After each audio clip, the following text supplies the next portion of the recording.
नमस्कार, स्वागत है आपका इंडिया न्यूज 28 में। आइए बात करते हैं इस वक्त की बड़ी खबर की। सीआईडी जांच जेपीएससी 1 और 2 तक पहुंच रही। पंकज मिश्रा भाजपा छात्रों के मुद्दे पर कर रही राजनीति। 15 सितंबर को सुप्रीम कोर्ट में मजबूती से पक्ष रखेगी सरकार। साहिबगंज 22 अगस्त। झामुमो केंद्रीय सचिव सह प्रवक्ता पंकज मिश्रा ने शनिवार को अपने आवासीय कार्यालय में प्रेस वार्ता कर भाजपा पर छात्रों के मुद्दे को राजनीतिक रंग देने का आरोप लगाया।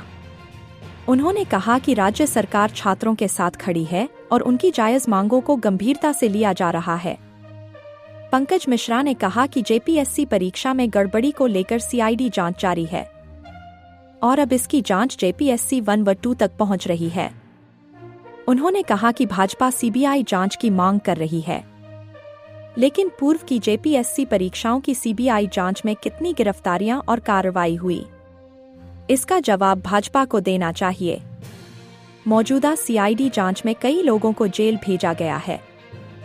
उन्होंने भाजपा पर छात्रों की आड़ में राजनीति करने तथा आंदोलन के दौरान बाहरी लोगों को बुलाकर माहौल बिगाड़ने का आरोप लगाया। कहा कि सरकार 15 सितंबर को सुप्रीम कोर्ट में अपना पक्ष मजबूती से रखेगी। उन्होंने स्पष्ट किया कि झामुमो कार्यकर्ता आंदोलनकारी हैं, लेकिन लाठी डंडे की राजनीति स्वीकार नहीं की जाएगी। केंद्र के खनन विधेयक को लेकर भी पंकज मिश्रा ने भाजपा पर दोहरे चरित्र का आरोप लगाया। उन्होंने कहा कि 7 सितंबर से प्रखंड मुख्यालयों में धरना प्रदर्शन के साथ गांव-गांव जनजागरण अभियान चलाया जाएगा। मौके पर विधायक धनंजय सोरेन, जिला अध्यक्ष अरुण सिंह, नगर परिषद अध्यक्ष रामनाथ पासवान, संजय मिश्रा समेत अन्य मौजूद थे। आइए जानते हैं झारखंड मुक्ति मोर्चा झामुमो के केंद्रीय सचिव सह प्रवक्ता पंकज मिश्रा क्या कहते हैं। संथाल परगना ब्यूरो मनीष कुमार शर्मा की रिपोर्ट। आज हमारा प्रेस कॉन्फ्रेंस करने का मतलब है कि कल से आज तक झारखंड राज्य में जो पूरे भारतीय जनता पार्टी के नेताओं द्वारा और उनके कार्यकर्ताओं द्वारा और उनके गुंडों द्वारा जो अराजकता का माहौल पैदा किया गया है, ये झारखंड राज्य के लिए अच्छी चीजें नहीं है। और ये किस छात्र की बात करते हैं? झारखंड राज्य के जितने भी भारतीय जनता पार्टी के नेता हैं, कार्यकर्ता हैं, उन्होंने कभी जंतर मंतर के बाद, दिल्ली के बाद मामले में एक शब्द नहीं बोला। राजस्थान के मामले में एक शब्द नहीं बोल रहे, बिहार के मामले में एक शब्द नहीं बोल रहे।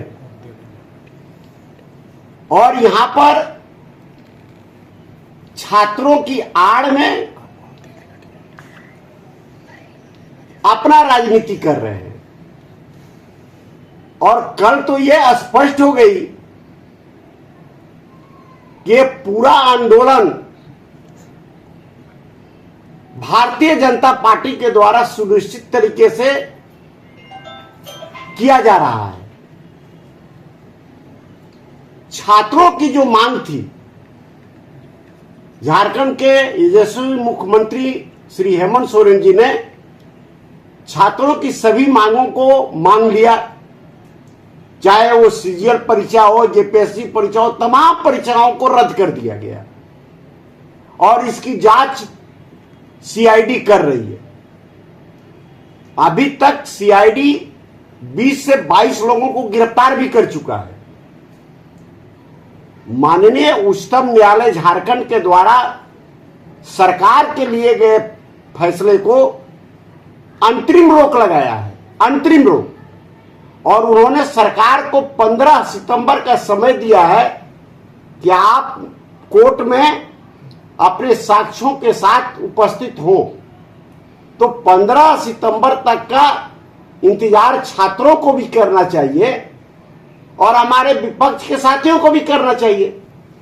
अभी से ही इनके पेट में क्यों दर्द होने लगा? 15 सितंबर को जो कोर्ट समय माननीय उच्च न्यायालय झारखंड सरकार को अपना प्रस्तुत रखने के लिए कहा गया है कि आप किस आधार पर रद्द किए हैं परीक्षा को। सरकार सीआईडी की पूरी जांच की गई रिपोर्ट और हमारे जो अधिवक्ता महाधिवक्ता जो तमाम है, लेकिन इस बीच में कल से ही भारतीय जनता पार्टी के पेट में दर्द हो रही है। इन्हें बहुत ज्यादा उत्सुकता है, इन्हें छात्रों की चिंता नहीं है। छात्रों की चिंता रहता तो दिल्ली के जंतर मंतर के बारे में बोलते, बिहार में AK-47 चला वहां के बारे में बात करते, राजस्थान में कल की घटना हो वहां के बारे में बोलते। इनको अब तय है झारखंड की कुर्सी कैसे प्राप्त हो जाए।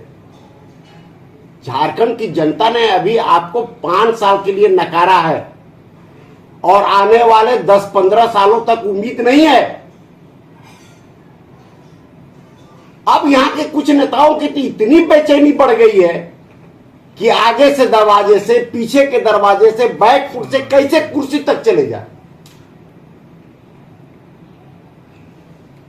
वो देखते हैं कि क्या जाने 5 साल के बाद फिर मेरा बारी आएगा कि नहीं, हम उम्र में छटा जाएंगे, क्या होगा, इसकी बेचैनी बढ़ी हुई है। विधानसभा घेराव के दिन क्या हुआ आप लोगों ने देखा। भारतीय जनता पार्टी के सारे विधायक और सांसद को मुख्यमंत्री के आवास को घेरने के पूर्व किसी तरह की किसी भी पदाधिकारी को कोई सूचना नहीं दिया गया था। रांची के जिला स्तरीय किसी भी पदाधिकारी को या विधानसभा कहीं पर भी कोई सूचना नहीं दिया गया था। ये लोग आनंद फानन में आकर मुख्यमंत्री आवास के पास धरना दिए। इसके पीछे एक इनकी सुनिश्चित षड्यंत्र था, अपने सुरक्षित खेल गांव तक चले जाना और